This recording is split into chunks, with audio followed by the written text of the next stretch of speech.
नमस्कार मंडळी. आमच्या हिमाचलच्या सहलीत एक दिवस पाहिलेलं हे गाव म्हणजे कसोल. खरं तर साहसी बायकिंग ट्रेकिंगसाठी हे ठिकाण फार प्रसिद्ध आहे. खीरगंगा, चैल, तोश घाटी, मलाना, मॅजिक व्हॅली अशा ट्रेकिंगच्या असंख्य जागा इथे खूप प्रसिद्ध आहेत. आणि बाकी गाव म्हणाल तर पार्वती नदीच्या काठावर हिमालयीन बर्फाच्छादित डोंगर रांगांमध्ये वसलेलं हे एक निसर्गरम्य गाव आहे. खळखळ नाद करत इथलं थंड पाणी देवदारांच्या गर्दीतून पुढे जात पक्षी संगीत ऐकवत वाहत राहतं. चला तर आज कसोलची छोटीशी सफर मी तुम्हाला घडवून आणणार आहे. यामध्ये कसोल परिसर, मणिकरण साहिब गुरुद्वारा, कसोल मार्केट या सगळ्या गोष्टी या व्हिडिओतून मी तुम्हाला दाखवणार आहे. चला सफर करूया हिमाचलच्या एका सुंदर गावची, अर्थात कसोलची. पार्वती नदी आहे ही. पार्वती नदी बियास नदीला जाऊन मिळते आणि या पार्वतीच्या कडेने आपण जाणार आहोत मणिकरण आणि कसोलसाठी पार्वती नदीच्या तीरावरून.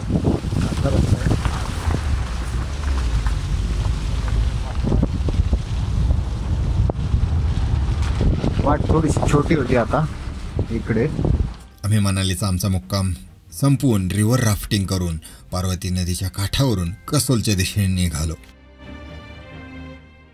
आता हे कसोल हिमाचलच्या कुल्लू जवळचं एक छोटंसं सुंदर गाव आहे. मनाली ते कसोल हे अंतर 70 किलोमीटरचं आहे, पण घाट रस्त्यामुळे मात्र खूप वेळ लागतो. या रस्त्याने डोंगर रांगा पाहत आम्ही संध्याकाळी कसोलला पोहोचलो. दिवसभर थकलो होतो, त्यामुळे जेवून झोपणं पसंत केलं. चेक इन केलं. इकडे पण थंडी आहे म्हणून आम्ही हीटर घेतला. हीटर मोड AC वरती चालवतो. एक्स्ट्रा 500 रुपये घेतात. आणि अशा तऱ्हेने आम्ही इकडे आता सेट झालेलो आहोत कसोलमध्ये. उशीर झाला यायला. कसोलच्या सकाळी मी तुम्हाला माझ्या टेरेसमधला व्ह्यू दाखवतो. बघा आता.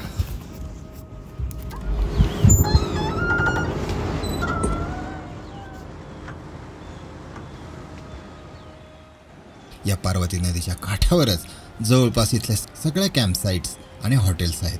सुप्रभात. आपण आहोत आज कसोलमध्ये. 3 दिवस मनालीमध्ये राहिल्यानंतर आपण काल रात्री संध्याकाळी म्हणजे कसोलमध्ये आलो आहे. आणि कसोलमधली ही रम्य सकाळ आहे. कसोलमधल्या रम्य सकाळी आपल्याला काय काय पाहायला मिळतं तर मागे पार्वती नदी आहे आणि हा डोंगराचा व्ह्यू आहे बघा.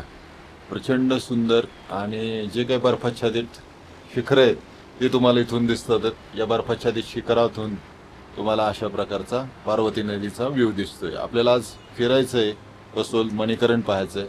चला आपण करूया आजच्या दिवसाची सुरुवात. आवरून नाश्ता केला. या नाश्त्यामध्ये पराठे, चना भटुरे हे इथलं स्थानिक फूड खूप मजा आणतं.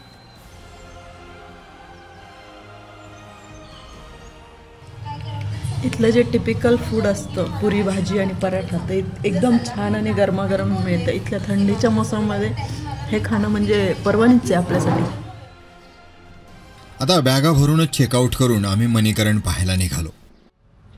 मी आता कसोल गावातून चाललोय. या कसोल गावापासून जाताना हिमाचली खेडेगावची सकाळची उठबस पाहिली.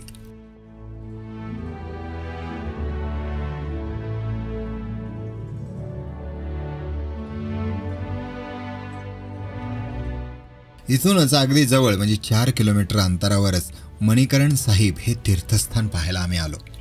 रोडवरतीच आहे. आपल्याला इथून खाली चालत पायऱ्यांनी. आता मणिकरण साहिब म्हणजेच पार्वती नदीच्या काठावरचा एक गुरुद्वारा, जिथे आश्चर्यकारक गरम पाण्याचे झरे, एक हिंदू मंदिर, जवळची छोटी बाजारपेठ अशा गोष्टी आपल्याला पाहता येतात. हे पाणी अगदी कडाक्याच्या थंडीत सुद्धा उकळत असतं, गरम असतं.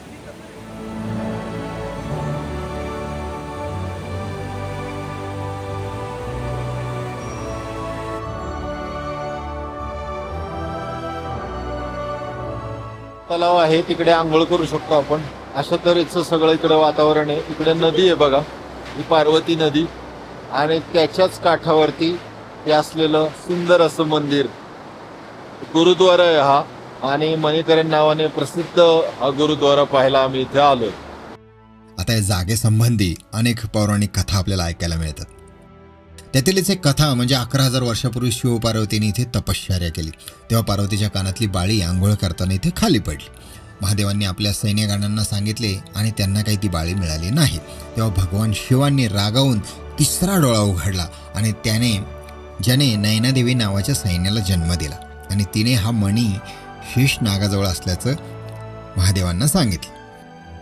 शेषनागाने हा मणी परत केला खरा, पण तो इतका संतापला की त्याने जोरात फुटकार टाकला आणि गरम पाण्याचा तिथे प्रवास सुरू झाला. तेव्हापासून या जागेला मणिकरण असं बोललं जातं, अशी एक कथा आहे. या मणिकरण साहिब या गुरुद्वारामध्ये त्यांच्या स्थानाकडे जाऊन प्रसन्न मनाने आशीर्वाद घेतला. मणिकरण साहिब मधील लंगर अगदी जगप्रसिद्ध आहे. का तर इथल्या गरम पाण्यातच हे जेवण बनवलं जातं. लंगर सुरू होता.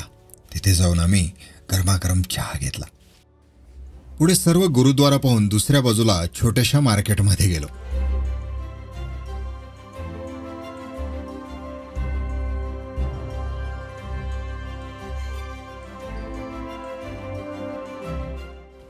आणि थेट पोचलो ते कसोल गावच्या प्रसिद्ध मार्केटमध्ये.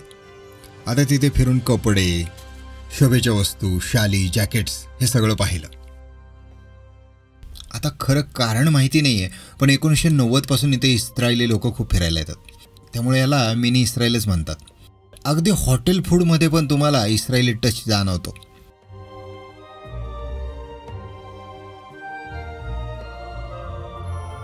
थोडंसं फॉरेनर्स जे गोष्टी इंडियातून घेऊन जातात तशा गोष्टी मिळतात. आर्ट क्राफ्टच्या आणि हेमच्या बॅग्स आणि जॅकेट्स, पॅन्ट, शर्ट सगळं मार्केट थोडंसं मनाली पेक्षा महाग आहे, पण ज्या काही गोष्टी मनालीमध्ये नाही मिळत त्यातल्या काही गोष्टी पण इथे मिळतात. ते छान. आता वेळेअभावी आम्हाला शिमल्याच्या दिशेने रवाना व्हावं लागलं. बाकी ॲक्टिव्हिटीज आणि ट्रेक कॅम्पिंगसाठी मात्र हे स्पेशल ठिकाण आहे. त्यामुळे तुम्हाला एक हिमाचलच्या सहलीतलं वेगळं विश्व कॅम्पच्या रूपाने तुम्हाला किंवा ट्रेकिंगच्या रूपाने तुम्हाला पाहता येईल. आता सिमला कसा असेल या विचारातच आमचा प्रवास सुरू झाला. तर मंडळी, हे होतं आमचं सिमला कुलू मनाली ट्रिपमधलं कसोल हे सुंदर ठिकाण. पुन्हा भेटूया पुढच्या भागामध्ये. तोपर्यंत निसर्ग पाव, फिरत राहा, शिकत राहा. आयुष्य सुंदर आहे, मौज मजेत जगत राहा.